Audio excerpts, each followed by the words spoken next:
जागृति सदर व रुकन कानून साज कौंसिल के कविता ने भारत जागृति के ज़ेर एहतमाम 21 अक्टूबर को यूके में मुनक्कद होने वाली बदकमा तकरीबात के पोस्टर की नकाब कुशाई की।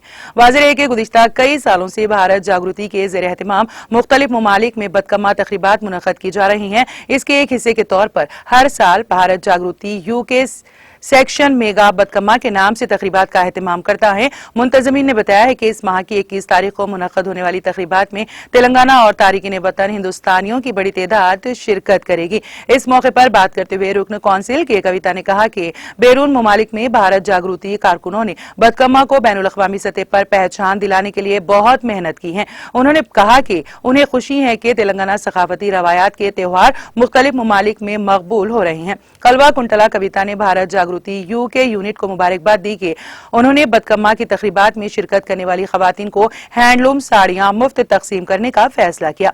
भारत जागृति यूके सदर बालमुरी सुमन, टीएस फूड्स के चेयरमैन और भारत जागृति के नायब सदर राजीव सागर, भारत जागृति के जनरल सेक्रेटरी नवीन आचार्य, कायदीन और कारकुनों ने पोस्टर की नकाब कुशाई की तकरीब में शिरकत की।